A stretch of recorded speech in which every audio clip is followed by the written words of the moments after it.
El psicoanálisis de niños, por Melanie Klein. 13. Parte 2. Situaciones tempranas de ansiedad y su efecto sobre el desarrollo del niño. 10. El significado de las situaciones tempranas de ansiedad en el desarrollo del yo. Uno de los principales problemas del psicoanálisis es el de la ansiedad y sus modificaciones. Las diversas enfermedades psiconeuróticas del ser humano surgen de la mayor o menor capacidad para dominar la ansiedad. Pero junto a estos métodos de modificar la ansiedad, que pueden considerarse patológicos, hay un número de métodos normales que tienen una enorme importancia en el desarrollo del yo. Son algunos de ellos los que consideraré en las siguientes páginas. En los comienzos de su desarrollo, el yo está sometido a la presión de las tempranas situaciones de ansiedad. Como todavía es débil, está expuesto, por una parte, a las violentas exigencias del ello, y por la otra, a las amenazas de un cruel superyo, y tiene que ejercer sus poderes en toda su amplitud para satisfacer a ambos.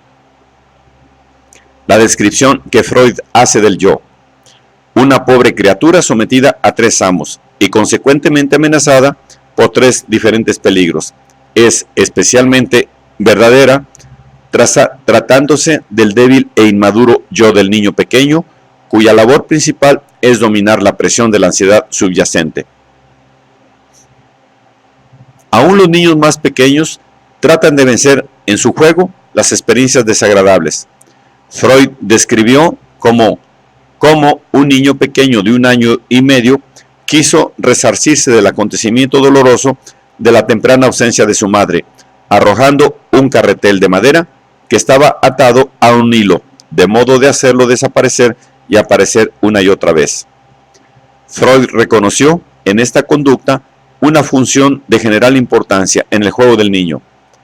Por su intermedio, el niño transforma las experiencias sufridas pasivamente en activas y cambia el dolor en placer, dando a estas experiencias primitivamente dolorosas un final feliz. Los análisis tempranos muestran que en el juego el niño no solo vence una realidad dolorosa, sino también domina sus miedos instintivos y los peligros internos, proyectándolos al mundo exterior. El esfuerzo realizado por el yo, al desplazar procesos intrapsíquicos al mundo exterior y dejar que sigan su curso ahí, está ligado a otra función mental que Freud nos ha hecho conocer al tratar los sueños de neuróticos en relación con los traumas que han sufrido. Dice: estos sueños son intentos de restaurar, desarrollando angustia, el control de estímulos cuya omisión ha llegado a ser la causa de la neurosis traumática. Ellos nos suministran así una visión de una función del aparato psíquico que, sin estar en contradicción con el principio del placer, es, sin embargo, independiente de él, y aparece siendo de un origen más temprano que el propósito de obtener placer y evitar displacer. Me parece que el esfuerzo siempre renovado del niño para dominar la ansiedad en sus juegos también involucra un control de estímulos por medio del desarrollo de angustia. Un desplazamiento de esta clase de peligros internos e instintivos hacia el mundo externo capacita al niño no solo para dominar mejor su miedo a ellos, sino para prepararlo más completamente contra ellos. El desplazamiento al mundo externo de la ansiedad del niño, surgida de causas intrapsíquicas, desplazamiento que va junto con la desviación al exterior de sus instintos destructivos, tiene el efecto agregado de aumentar la importancia de sus objetos, porque es en relación con aquellos objetos que se movilizarán ahora tanto sus impulsos destructivos como sus tendencias positivas y reactivas. Así, sus objetos se transforman en una fuente de peligro para el niño y, sin embargo, siempre que sean bondadosos, representan también un refugio contra la ansiedad. Además del alivio que produce, permitiendo que los estímulos instintivos internos sean tratados como si fueran estímulos externos, el mecanismo de proyección, al desplazar la ansiedad en relación con los peligros internos al mundo externo, trae ventajas adicionales. Los instintos de saber del niño, que junto a sus impulsos sádicos se han dirigido al interior del cuerpo de la madre, son intensificados por temor a los peligros y actos de destrucción que continúan ahí y dentro de él, y que no tiene medio de conocer. Pero cuando los peligros a que está expuesto son reales y externos, es capaz de descubrir algo más acerca de su naturaleza y saber si las medidas adoptadas contra ellos han tenido éxito, y tiene así más posibilidades de vencerlos. Este modo de probar por medio de la realidad, tan necesaria al niño, es un fuerte incentivo para el desarrollo de su deseo de saber, así como para que el de otros tipos de actividades. Pienso que podemos decir que todas las actividades que ayudan al niño a defenderse del peligro, que refutan sus miedos y que le permiten restituir el objeto, tienen por propósito dominar la ansiedad en relación tanto a peligros internos como externos, reales o imaginarios, no menos que las primeras manifestaciones de su impulso a jugar. Como resultado de la interacción de introyección y proyección, proceso que corresponde a la interacción de la formación del superyo y las relaciones de objeto, el niño encuentra una refutación de sus temores en el mundo externo y al mismo tiempo disminuye su ansiedad por la introyección de los buenos objetos reales. Desde que la presencia y amor de sus objetos reales le ayudan también a disminuir el miedo a sus objetos introyectados y sus sentimientos de culpa, su miedo a los peligros internos aumenta su fijación a la madre y aumenta su necesidad de amor y de ayuda. Freud ha explicado que estas expresiones de ansiedad en niños pequeños, que nos son inteligibles, tienen últimamente una sola causa: la ausencia de la persona amada o deseada, y remonta esta ansiedad a estadios en que el individuo inmaduro dependía enteramente de su madre. Estar solo, sin la persona amada o deseada, experimentar una pérdida de amor o una pérdida de objeto como peligro, tener miedo de estar en la oscuridad, solo o con una persona desconocida, son, según mi experiencia, formas modificadas de las tempranas situaciones de ansiedad, es decir, del temor a los niños pequeños, a los peligrosos objetos internalizados o externos. En un estadio más tardío del desarrollo, se agrega a este miedo del objeto el miedo por el objeto, y el niño teme entonces que su madre muera como consecuencia de sus ataques imaginarios contra ella, y quedar abandonado y desamparado. Freud dice con respecto a esto: el niño pequeño no puede todavía distinguir entre ausencia temporaria y pérdida permanente. Cuando su madre no aparece, él se comporta como si fuera a no volver a verla nunca. Y solo experiencias repetidas le enseñan que las desapariciones de esta índole son seguidas de un retorno seguro. De acuerdo con mis observaciones, la razón por la cual el niño necesita tener siempre a la madre junto a sí es no solo para convencerse de que ella no muere, sino de que ella no es una mala madre que lo ataca. Requiere la presencia de un objeto real para combatir el miedo a los aterradores objetos introyectados y a su superyo. A medida que avanza su relación con la realidad, el niño hace un uso creciente de sus relaciones con los objetos y sus actividades varias y sublimaciones como puntos de apoyo contra el miedo a su superyo y a sus impulsos destructivos. Ya se ha dicho que la ansiedad estimula el desarrollo del yo. Lo que sucede es que en sus esfuerzos por dominar la ansiedad, el yo del niño hace que vengan en su ayuda sus relaciones con los objetos y con la realidad. Estos esfuerzos son, por lo tanto, de fundamental importancia para la adaptación del niño a la realidad y para el desarrollo de su yo. El superyo del niño pequeño y los objetos no son idénticos, pero está continuamente tratando de hacerlos intercambiables, en parte para disminuir el temor a su superyo, y en parte para estar mejor capacitado para cumplir con los requerimientos de sus objetos reales, los que no coinciden con las exigencias fantásticas de los objetos introyectados. Vemos así que en la cima del conflicto entre el superyo y el ello, y de la oposición entre los distintos requerimientos hechos por el superyo, tal como está compuesto por diferentes imagos que se han formado en el curso del desarrollo, el yo del niño pequeño está abrumado por estas diferencias entre los estándares de su superyo y los estándares de sus objetos reales, con el resultado de que está vacilando constantemente entre sus objetos introyectados y los reales, entre su mundo de fantasía y el de la realidad. El intento de conseguir un ajuste entre el superyo y el ello no puede ser exitoso en la primera infancia, porque las exigencias del ello y la correspondiente severidad del superyo absorben toda la energía del yo. Cuando al comienzo del periodo de latencia, el desarrollo de la libido y la formación del superyo se han completado, el yo es más fuerte y puede enfrentar la tarea de realizar un ajuste con una base más amplia entre los factores diferentes. El yo fortalecido se une con el superyo en la construcción de un estándar común que incluye, sobre todo, el sometimiento del ello y su adaptación a las exigencias de los objetos reales y del mundo externo.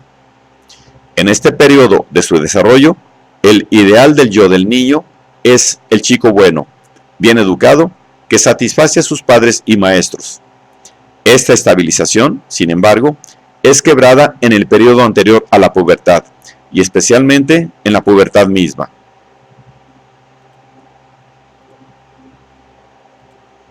El surgimiento de la libido, que tiene lugar en este periodo, aumenta las exigencias del ello, aunque a la par aumenta la presión del superyo. El yo es presionado una vez más y se enfrenta con la necesidad de llegar a un nuevo ajuste, porque el viejo ha fracasado y los impulsos instintivos no pueden ser mantenidos y reprimidos como antes. La ansiedad del niño está aumentada porque sus instintos pueden abrirse camino más fácilmente en la realidad y con consecuencias más serias que en la primera infancia. El yo, de acuerdo con el superyo, por lo tanto, instala su nuevo estándar, es decir, que el individuo debe liberarse de los objetos de amor originarios. Vemos que a menudo el adolescente está reñido con su medio circundante y busca siempre objetos nuevos. Tal necesidad armoniza una vez más con la realidad, la que impone obligaciones diferentes y más importantes en esa edad. Y en el curso posterior de su desarrollo, esta fuga de sus objetos originarios lo conduce a un alejamiento parcial de los objetos personales en general y a la sustitución de principios e ideales. La estabilización final del individuo no se logra hasta que ha pasado la pubertad. Al terminar este periodo, su yo y superyo pueden trabajar juntos creando estándares adultos. En vez de depender del medio circundante, el individuo se adapta a un mundo más amplio y reconoce sus exigencias, pero como algo que corresponde más a sus estándares autoimpuestos internos e independientes, que ya no muestran signos evidentes de haberse originado por sus objetos. Un ajuste de esta clase se basa en el reconocimiento de una nueva realidad y se logra con la ayuda de un yo más fuerte. Y una vez más, como en el primer periodo de expansión de su vida sexual, la presión que surge de la amenazante situación creada por las exageradas exigencias del ello por una parte y del superyo por la otra, contribuyen con mucho al fortalecimiento del yo. Por el contrario, el efecto inhibidor de tal presión se observa en la nueva limitación de su personalidad, por lo general permanente, que lo domina en la terminación de este periodo. La ampliación de su vida imaginativa, que acompaña, aunque en menor grado que en el primer periodo de la niñez, esta segunda aparición de su sexualidad, es, una vez más por lo general, severamente restringida al final de la pubertad. Tenemos ahora al adulto normal. Otro punto. Hemos visto que en la primera niñez el superyo y el ello no pueden reconciliarse el uno con el otro. En el periodo de latencia se consigue la estabilidad cuando el yo y el superyo se unen en prosecución de un fin común. En la pubertad se crea una situación similar al primer periodo y está seguida, una vez más, por una estabilización mental del individuo. Ya hemos discutido las diferencias existentes entre estas dos clases de estabilización y podemos ahora ver lo que tienen de común. En ambos casos, el ajuste se alcanza por el acuerdo entre el yo y el superyo sobre un estándar común y el establecimiento de un ideal del yo que tiene en cuenta las demandas de la realidad. En los primeros capítulos de este libro, he tratado de mostrar que el desarrollo del superyo cesa junto con el de la libido al comienzo del periodo de latencia.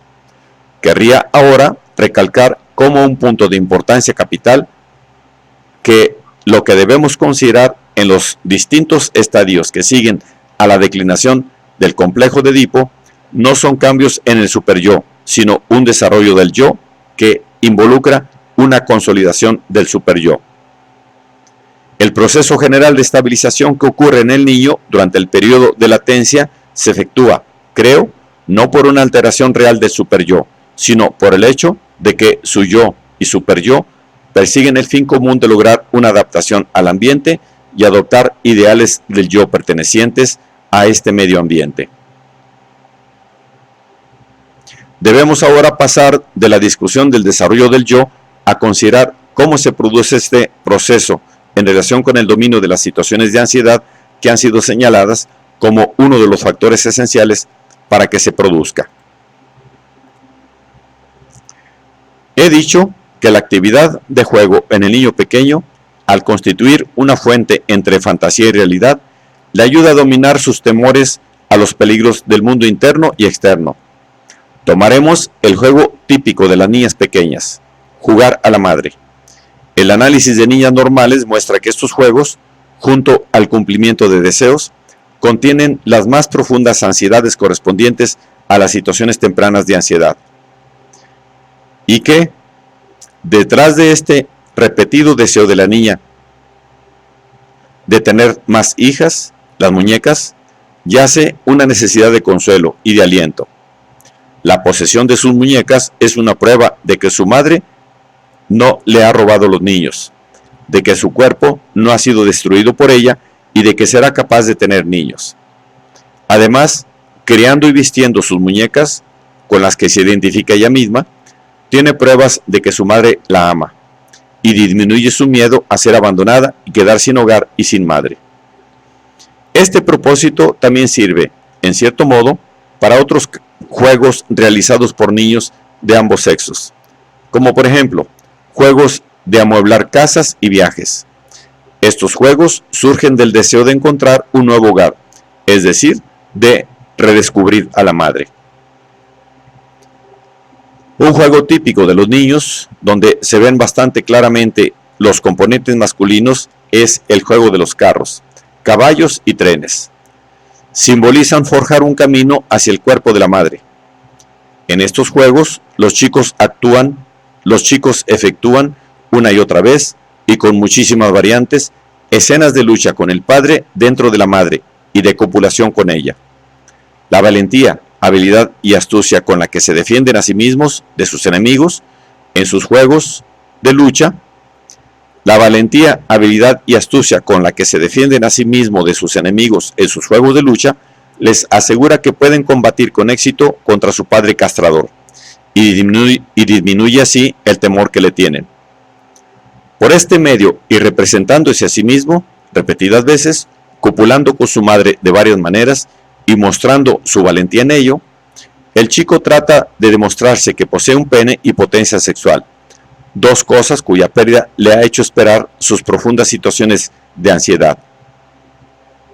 Y desde que junto con sus tendencias agresivas surgen sus tendencias de restauración hacia la madre, en estos juegos se prueba también a sí mismo que su pene no es destructivo y que, en este sentido, alivia su sentimiento de culpa. El profundo placer que obtienen del juego los niños no inhibidos en el juego procede no solo de la gratificación por el cumplimiento de sus deseos, sino también del dominio de la ansiedad que el juego les ayuda a lograr. Pero en mi opinión, no es meramente cuestión de dos funciones diferentes que se realizan juntas. Lo que ocurre es que el yo emplea todos los mecanismos de cumplimiento de deseos también con el propósito de dominar la ansiedad. Así, Por un complicado proceso en el que se utilizan todas las fuerzas del yo, el juego de los niños efectúa una transformación de la ansiedad en placer. Examinaré después cómo este proceso fundamental afecta la economía de la vida mental y del desarrollo del yo del adulto. No obstante, en lo que concierne a los niños pequeños, el yo solo parcialmente puede lograr su fin de dominar la ansiedad por medio del juego. Sus juegos no le ayudan completamente a vencer su miedo a los peligros internos. La ansiedad opera siempre en ellos. Mientras es latente, opera como una impulsión a jugar, pero tan pronto como se hace manifiesta, pone fin al juego.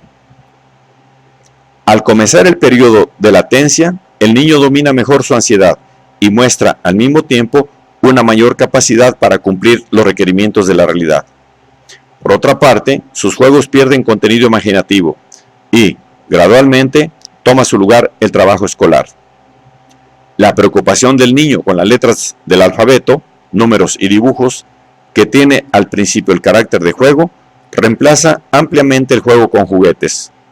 Su interés por el modo en que se combinan las letras, lograr bien su forma y ordenación y hacerlas de igual tamaño, y su satisfacción cuando logra exactitud en cada uno de estos detalles, todo surge de las mismas causas internas, como su anterior actividad constructiva de hacer casas y jugar con muñecas. Un cuaderno lindo y ordenado tiene el mismo significado simbólico para la niña que la casa y el hogar, es decir, el de un cuerpo saludable e ileso. Las letras y los números representan para ella a los padres, hermanos y hermanas, niños, genitales y excrementos, y son vehículos para sus tendencias agresivas originarias, tanto como para las tendencias reactivas. La refutación de sus temores, que antes obtenía por el juego con muñecas y el amoblamiento de casas, lo consigue ahora mediante una actividad escolar exitosa. El análisis de niños en este periodo muestra que no solo cada detalle de su trabajo escolar, sino todas las diversas actividades manuales, dibujos, etc., son utilizadas en su imaginación para restaurar sus propios genitales y su cuerpo, tanto como el cuerpo de su madre y sus contenidos, el pene del padre, sus hermanos y hermanas, etc. Del mismo modo, cada artículo propio o de la vestimenta de sus muñecas, cuellos, puños, echarpes, pulseras, gorras, medias, cinturón, zapatos, tiene un significado simbólico. En el curso normal del desarrollo, el cuidado que el niño prodiga al dibujo de letras o números equivale al que el adulto normal otorga a sus trabajos intelectuales. Pero aún así, su satisfacción en dichos trabajos depende en gran parte de la apreciación que reciben de las personas de su medio circundante. Es un medio de lograr la aprobación de los mayores. En el periodo de latencia vemos, por esto, que el niño encuentra una refutación de sus situaciones de peligro en gran parte en el amor y aprobación de sus objetos reales, y que da una importancia exagerada a estos objetos y a su mundo real. En el varón, escribir es la expresión de sus componentes masculinos. Su habilidad para escribir palabras y el golpe de su pluma con el que forma las letras representan la realización activa de un coito y son una prueba de su posesión de un pene y de su potencia sexual. Libros y cuadernos representan los genitales o cuerpo de su madre y hermana. Para un niño de 6 años, por ejemplo, la letra L representa un hombre sobre un caballo, él mismo y su pene, cabalgando a través de una arcada, los genitales de su madre. La I era su pene y él mismo, la E, los genitales de la madre y ella misma, y la IE, la unión de los dos en el coito. Las fantasías de copulación activa de los varones se evidencian en juegos activos y en los deportes, y vemos expresarse las mismas fantasías tanto en los detalles de esos juegos como en sus lecciones. El deseo del varón de sobrepasar a sus rivales y de obtener seguridad contra el peligro de ser castrado por el padre, conducta que corresponde al modo masculino de proceder con las situaciones de ansiedad y que son de importancia mayor más tarde en la pubertad, aparecen ya cuando está todavía en el periodo de latencia. En general, el varón depende menos que la niña de la aprobación de su medio aún en este periodo, y un trabajo realizado sin otro interés que el del trabajo mismo juega una mayor parte en su vida psicológica que en la de las niñas. He descrito la estabilización que se produce en el periodo de latencia, fundada sobre una adaptación a la realidad adecuada por el yo de acuerdo con el superyo. El logro de dicho fin depende de la acción combinada de todas las fuerzas ocupadas en sujetar y coartar los instintos del ello. Es aquí que el niño comienza a luchar por romper con el hábito de la masturbación. Lucha esta que, dice Freud, reclama gran parte de sus energías durante el periodo de latencia y que está dirigida también contra sus fantasías de masturbación. Y estas fantasías, como hemos visto repetidas veces, no solo entran en todos los juegos del niño, sino también en sus actividades de aprendizaje y en todas las futuras sublimaciones.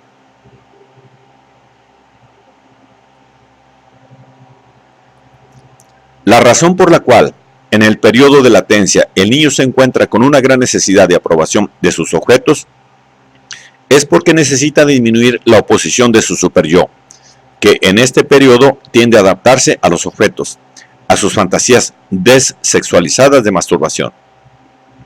Así, en este periodo tiene que cumplir los siguientes requerimientos. Por una parte, renunciar a la masturbación y reprimir sus fantasías de masturbación. Y por otra parte, efectuar con éxito y a satisfacción de los mayores estas mismas fantasías de masturbación en su forma dessexualizada de intereses y actividades diarias. Porque solo con la ayuda de sublimaciones satisfactorias podrá procurar la refutación comprensiva de sus situaciones de ansiedad que necesita su yo. Del éxito con que escape de este dilema dependerá la estabilización en el periodo de latencia. No logra dominio de la ansiedad hasta que obtiene la aprobación de los que ejercen la autoridad. Sin embargo, a menos que haya obtenido esa aprobación, no puede proceder a realizar la prueba. Esta breve reseña de este ampliamente ramificado y profundo proceso de desarrollo es necesariamente esquemática. En realidad, los límites entre el niño normal y el neurótico no están claramente delineados durante el periodo de latencia. El niño neurótico puede ser un buen escolar, y no es siempre el niño normal el que tiene más deseos de aprender, desde que a menudo tiene que refutar sus situaciones de ansiedad en otros sentidos, por ejemplo, realizando proezas físicas. En el periodo de latencia, a menudo en la niña normal, domina la ansiedad de un modo masculino, y el niño puede aún ser descrito como normal, aunque elija modos de conducta más pasivos y femeninos con el mismo propósito. Freud nos ha hecho notar los ceremoniales típicos del periodo de latencia y que son el resultado de las luchas del niño contra la masturbación. Dice que este periodo está además marcado por el surgimiento de barreras éticas y estéticas dentro del yo, y que las formaciones reactivas de los neuróticos obsesivos son solo exageraciones de las formas normales de carácter. En niños, en el periodo de latencia, no es fácil delimitar la línea de demarcación entre reacciones obsesivas y el desarrollo caracterológico que en el niño normal espera su medio ambiente educativo, excepto en los casos extremos. Se recordará que señalé que el punto de partida de la neurosis obsesiva se sitúa en la temprana infancia. Pero he dicho que en este periodo solo se desarrollan rasgos obsesivos aislados. Esto no se organiza en general bajo la forma de neurosis obsesiva, sino hasta el periodo de latencia. Esta sistematización de los rasgos obsesivos, que va junto con una consolidación del superyo y un fortalecimiento del yo, es efectuada por el superyo y el yo sobre la base de la erección de un estándar común, que, mantenido por ambas instituciones, es la llave de su poder sobre ello. Y aunque la supresión de los instintos del niño siempre es emprendida a instancias de sus objetos y realizada en gran parte por medio de mecanismos obsesivos, no logrará éxito si todos los factores opuestos al ello no actúan de acuerdo. En este amplio proceso de organización, el yo manifiesta lo que Freud ha llamado inclinación a realizar síntesis. Así, en el periodo de latencia, los requerimientos del yo, superyo y objetos del niño están unidos y encuentran una satisfacción común en la neurosis obsesiva. Una razón por la cual el fuerte rechazo usualmente manifestado por los adultos ante los afectos del niño tiene tanto éxito es que este rechazo responde en esta edad a los propios requerimientos internos. A menudo encontramos en análisis que a los niños se les hace sufrir y se les crea conflictos en su mente porque los que se encargan de ellos se han identificado, ellos mismos, exageradamente con la mala conducta del niño y sus tendencias agresivas, porque su yo solo se sentirá capaz de la tarea de reprimir al ello y oponerle impulsos prohibitivos siempre que los mayores lo ayuden en sus esfuerzos. El niño necesita recibir prohibiciones desde fuera, porque éstas prestan ayuda a las prohibiciones desde dentro. Necesita, en otras palabras, tener representantes de su superyo en el mundo externo. Esta dependencia de los objetos para poder dominar la ansiedad es más fuerte en el periodo de latencia que en ninguna otra fase de su desarrollo. Más aún, me parece que un definido requisito previo para una exitosa transición al periodo de latencia es que el dominio de la ansiedad en el niño se apoye sobre las relaciones de objeto y su adaptación a la realidad. No obstante, es necesario para la futura estabilidad del niño que este mecanismo de dominar la ansiedad no predomine en exceso. Si los intereses y conquistas del niño y otras gratificaciones están dedicadas demasiado completamente a tratar de ganar el amor y el reconocimiento de sus objetos, esto es, si sus relaciones de objetos son predominantemente medios de dominar la ansiedad y aliviar sus sentimientos de culpa, la salud mental de los años futuros no reposa en suelo firme. Si es menos dependiente de sus objetos y si los intereses y logros por medio de los cuales domina la ansiedad y alivia sus sentimientos de culpa son hechos sin ningún interés ulterior y le proporcionan interés y placer por sí mismos, su ansiedad sufrirá una mejor modificación y una más amplia distribución, esto es, quedará disminuida. Cuando la ansiedad ha sido reducida así, aumenta su capacidad para obtener gratificaciones libidinales, y esta es una precondición para el dominio exitoso de la ansiedad. La ansiedad solo puede ser dominada cuando el superyo y el ello han llegado a un acuerdo satisfactorio y el yo ha logrado un grado suficiente de fortaleza. Puesto que la fortaleza mental que el niño normal logra de sus relaciones de objeto es tan grande en el periodo de latencia, no siempre podemos descubrir a su debido tiempo esos casos frecuentes en los que dependen demasiado de las mismas. Pero en la pubertad podemos hacerlo fácilmente porque el niño ahora no podrá dominar su ansiedad si su principal medio de lograrlo es su dependencia de los objetos. A esto se debe en parte que ciertas enfermedades psicóticas no se manifiesten hasta la terminación de la infancia, durante o después de la pubertad.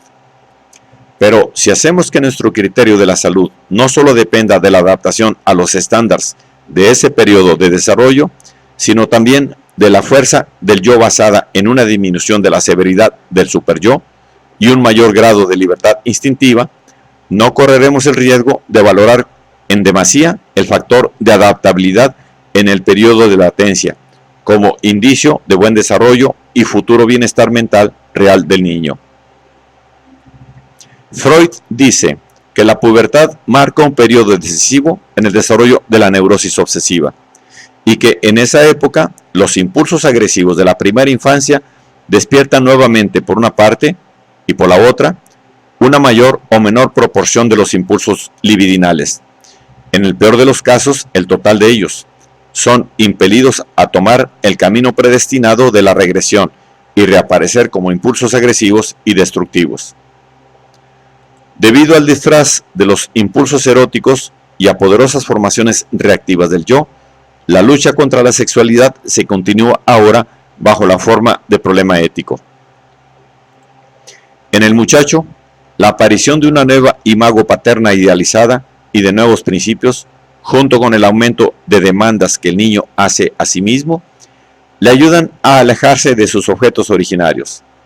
Esto da por resultado que es más capaz de retomar su originaria posición de afecto al padre y aumentarla, y que corre menos riesgo de chocar con él. Esto ocurre al mismo tiempo que una división de la imago paterna. Puede entonces admirar y amar la imago paterna exaltada y dirigir los fuertes sentimientos de odio que en este periodo de su desarrollo tiene contra la imago paterna mala, a menudo representada por el padre real o por un sustituto, tal como un maestro. En su relación con la imago admirada, él puede satisfacerse, ya que posee un padre poderoso y útil, y puede también identificarse con él y fortificar así su creencia en su propia capacidad constructiva y en su potencia sexual. Mientras que en su relación agresiva con la imago odiada, se prueba a sí mismo que él es capaz de rivalizar con el padre y que no debe temer ser castrado por él. Es aquí cuando sus actividades y logros entran en acción. Utiliza logros tanto en el campo físico como mental, que exigen coraje, resistencia, fuerza, iniciativa, para probarse a sí mismo, entre otras cosas. Que la castración que tanto temió no se efectuó en él y que no es impotente. Sus hazañas gratifican también sus tendencias reactivas y alivian su sentimiento de culpa. Ellas le muestran que sus capacidades constructivas sobrepasan sus tendencias destructivas y representan la reparación hecha a los objetos. Estas seguridades aumentan la gratificación que obtiene de las mismas. El alivio de la ansiedad y del sentimiento de culpa, que en el periodo de latencia vino de la exitosa persecución de sus actividades en la medida en que eran hechas de un modo egosintónico, con la aprobación de su mundo externo, deben en la pubertad provenir más ampliamente del valor que tienen para él dichas realizaciones y hazañas en sí mismas. Haremos ahora unas breves consideraciones sobre cómo trata la niña estas situaciones de ansiedad durante la pubertad. En esta edad, normalmente mantiene los objetivos del periodo de latencia y el modo de dominar la ansiedad perteneciente a dicho periodo con más fuerza que el niño. Muy a menudo también adopta la actitud masculina para dominar la ansiedad. Veremos en el próximo capítulo por qué es más fácil para ella establecer la posición femenina que para el varón la masculina. El establecimiento de estándares e ideales que se originan en el varón durante la pubertad juega una parte importante también en su desarrollo, pero toma una forma más subjetiva y personal, y la niña hace menos acopio de principios abstractos. Su deseo de agradar a sus objetos se extiende también a sus ocupaciones mentales y juega una parte de sus más altas hazañas intelectuales. Su actitud frente al trabajo, siempre que no estén involucrados predominantemente los componentes masculinos, está en armonía con su actitud frente a su propio cuerpo, y sus actividades en relación con estos dos intereses se dirigen en gran parte al manejo de sus situaciones de ansiedad específica. Un cuerpo hermoso o un trabajo perfecto proporcionan a la niña en crecimiento la misma contraprueba que necesitó cuando era pequeña, a saber, que el interior de su cuerpo no ha sido destruido por la madre y que no han sacado sus niños de dentro de él. Como mujer, su relación con el niño, que a menudo toma el lugar de la relación con el trabajo, es una gran ayuda en su manejo de la ansiedad. Tenerlo, cuidarlo y observar su crecimiento y adelantos le proporciona, exactamente como en el caso de las niñas pequeñas y sus muñecas, pruebas renovadas de que su posesión del niño no está en peligro y sirve para aliviar su sentimiento de culpa. Las situaciones de peligro, grandes o pequeñas, con las que debe enfrentarse en el proceso de educar a sus hijos, sirven, si las cosas van bien, para proporcionar una eficaz refutación a su ansiedad. Del mismo modo, su relación con la casa, que es el equivalente de su propio cuerpo, tiene una importancia especial en el modo femenino de dominar la ansiedad, y tiene además otra y más directa conexión con sus situaciones tempranas de ansiedad. Como vimos, la rivalidad de la niña pequeña con su madre encuentra expresión, entre otras cosas, en fantasías de echarla y tomar su lugar como ama de casa. Una parte importante de esta situación de ansiedad para los niños de ambos sexos, pero más especialmente para la niña, consiste en el miedo a ser echados de la casa y quedar abandonados y sin hogar. Su satisfacción por su propia casa está siempre basada, en parte, en su valor de refutación a este elemento de su situación de ansiedad. Es indispensable para la normal estabilización de la mujer que sus hijos, trabajo, actividades y cuidado y adorno de su persona y hogar le suministren una refutación completa de sus situaciones de peligro. Su relación con el hombre, además, está ampliamente determinada por su necesidad de tranquilizarse a sí misma a través de la admiración que despierta su cuerpo intacto. Su narcisismo, por eso, juega una gran parte en el dominio de su ansiedad. Es un resultado del modo femenino de dominar la ansiedad que la mujer dependa mucho más del amor y de la aprobación del hombre, y de los objetos en general, que el hombre de la mujer.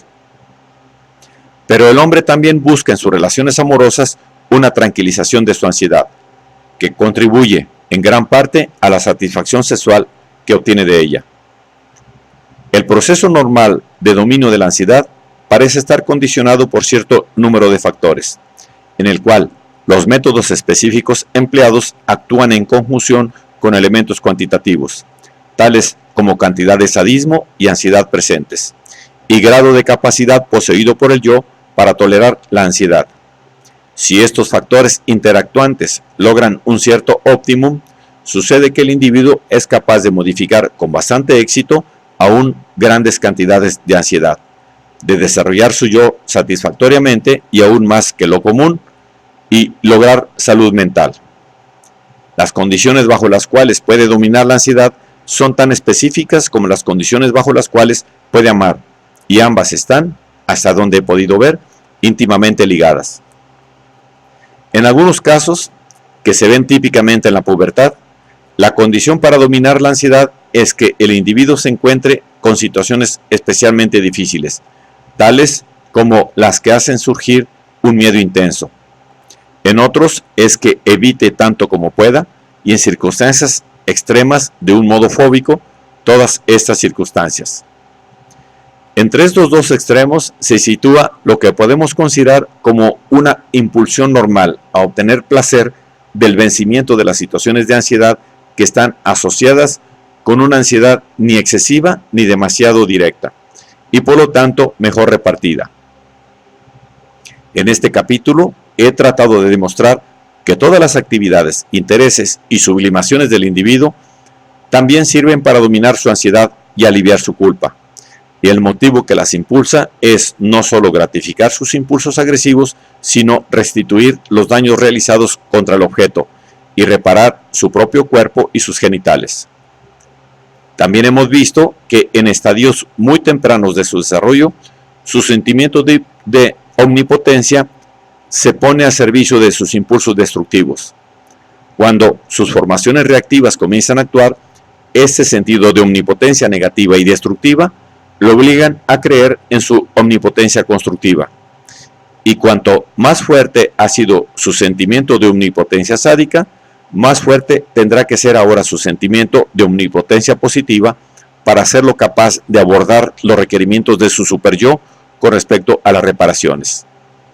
Si la reparación requerida necesita un fuerte sentimiento de omnipotencia constructiva, como por ejemplo que lleve a cabo una reparación completa frente a los padres, hermanos y hermanas, etc., y por desplazamiento a otros objetos y aún al mundo entero, entonces el que realice grandes cosas en la vida y el que el desarrollo de su yo y de su vida sexual sea exitoso, o que caiga víctima de severas inhibiciones, dependerá en parte de la fortaleza de su yo y del grado de su adaptación a la realidad, que regula sus requerimientos imaginarios, y en parte de que las tareas que le han sido impuestas no sean demasiado estrictas, o también de que la discrepancia entre su omnipotencia constructiva y destructiva no exceda un cierto límite. Recapitulando lo dicho, he tratado de explicar algo del complicado proceso que compromete todas las energías del individuo, por medio del cual el yo intenta dominar su situación de ansiedad infantil. El éxito de este proceso es de fundamental importancia para el desarrollo del yo y un factor decisivo en la seguridad de su salud mental. En una persona normal, es esta múltiple tranquilización contra su ansiedad, seguridad, que es constantemente renovada y fluye de muchas fuentes, que deriva de sus actividades e intereses, de sus relaciones sociales y de sus gratificaciones eróticas, la que la hace capaz de dejar atrás sus situaciones de ansiedad originaria y distribuir y debilitar toda la potencia del impacto que tiene sobre él. Finalmente, debemos examinar la similitud entre la explicación dada en estas páginas sobre el método normal de tratar las situaciones de ansiedad con los puntos de vista de Freud al respecto. En Inhibición, Síntoma y Angustia, dice: durante el curso del desarrollo a la inmadurez, las condiciones de ansiedad deben haber sido abandonadas y las situaciones de peligro deben haber perdido su importancia. Esta afirmación es calificada por sus observaciones siguientes. Dice: además, algunas de estas situaciones de ansiedad logran sobrevivir hasta periodos posteriores, modificando sus condiciones de ansiedad de modo que se adapten a las circunstancias de la vida futura. Creo que mi teoría de la modificación de la ansiedad nos ayuda a comprender de qué medios se vale la persona normal para deshacerse de sus situaciones de ansiedad y modificar las condiciones bajo las cuales siente ansiedad. Mis observaciones analíticas me han llevado a pensar que aunque el individuo normal logre una gran modificación de sus situaciones de ansiedad, no llega nunca a abandonarlas totalmente. En realidad, es verdad que esas situaciones de ansiedad no tienen efectos directos sobre él, pero tales efectos volverán a aparecer en ciertas circunstancias. Si a una persona normal se le coloca en una situación de gran esfuerzo interno o externo, si se enferma o fracasa de algún modo, podemos observar en ella la acción completa y acabada de sus más profundas situaciones de ansiedad. Entonces, puesto que cualquier persona sana puede sucumbir a una enfermedad neurótica, se sigue que nunca puede abandonar completamente sus antiguas situaciones de ansiedad. Las siguientes observaciones de Freud parecerían confirmar esta opinión. En el pasaje citado dice: el neurótico difiere del normal en que exagera sus reacciones a estos peligros. Aún el hecho de que uno sea adulto no ofrece completa protección contra la vuelta de la situación traumática originaria. Para cada uno debe haber un límite más allá del cual su aparato mental está imposibilitado de dominar la cantidad de excitación que exigen descarga.